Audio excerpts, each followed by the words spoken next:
This morning's Coffee With is with Marc Maron. And the interview is set, and the satellite interview is furnished by Epix. Hi, Marc. How are you? Good to have you here. Thank you, Lynn. Happy to be here. Good morning. Good morning.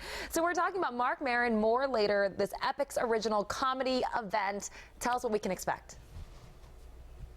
Well, I hope, I expect you to laugh. That would be nice. I'd like you to watch the whole thing.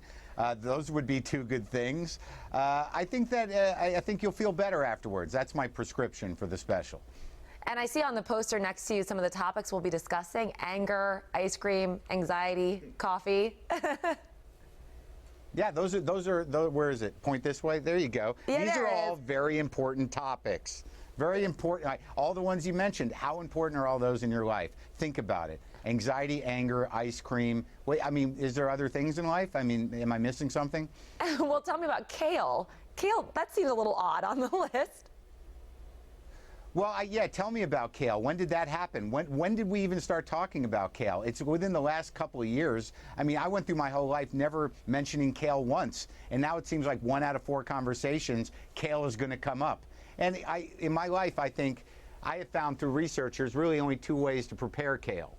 You can either prepare it sadly or self-righteously. Those are the only 2 ways. You're so right, because within the past year, everyone's been asking me if I drink kale smoothies. I'd never even heard of a kale smoothie, right? Until this year.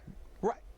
Yeah, I mean, maybe I had one conversation years ago in my life. Maybe when I was a kid, my family went to an all-you-can-eat restaurant kind of thing, and maybe I might have said to my dad, "Hey, Dad, what are all those green leaves on the ice or on the food we're actually putting on our plate?" And I think my dad said, "Oh, that's kale. They grow it for garbage." So when did kale, make the jump from buffet garnish to life essential? I don't know, but it's recent.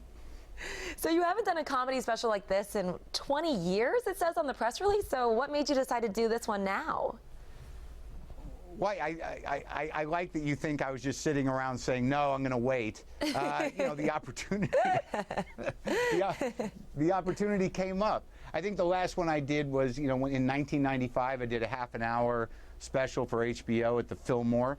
And then I did a Netflix one, but this is really the first big hour. It's about an hour and 15-minute special where, I'm in front of a big theater of my fans. I think, honestly, Lynn, it just took that long for me to get those fans in one place, and I'm very grateful that I have them now. But it was a slow build for me. It took that long to get people to want to come see me. Of course, you have your wildly popular podcast, WTF, and you interview a lot of celebrities, and this year you had a big one. You had President Obama on your show.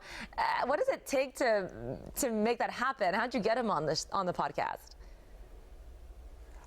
Look, it was a surprise to me. I had no idea, or I never thought I would interview the president, but at some point, about a year or so ago, the White House reached out to me and my producer with some interest, with the idea that maybe the president would want to do it. So I, of course, said, well, that's crazy. That's not going to happen. And then as we got closer, we kept in touch with them every few months, and they said, well, we think it's going to happen.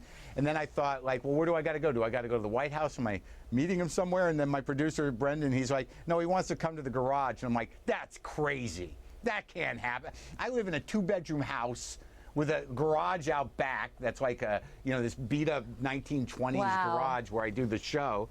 And it's not a casual thing when the president drops by. There's a lot of preparation involved. I had to ask my neighbor if we could put snipers on the roof. Wow. Yeah, no, my neighbor was thrilled. He's retired, so it was a big day for him.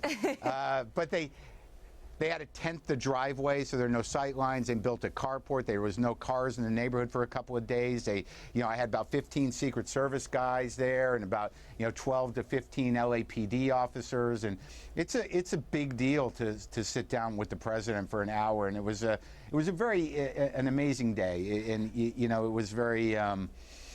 Yeah, it's hard to describe, but I just wanted to make sure I did what I do, and it was a candid and comfortable conversation, and he's a very charming and disarming guy. Well, that's really exciting. That particular podcast was downloaded more than 2.3 million times. So congratulations on the podcast. Congratulations. You also have a TV show, which we didn't have time to talk about, based on your life on IFC. And congratulations, of course, on this comedy special. We look forward to it.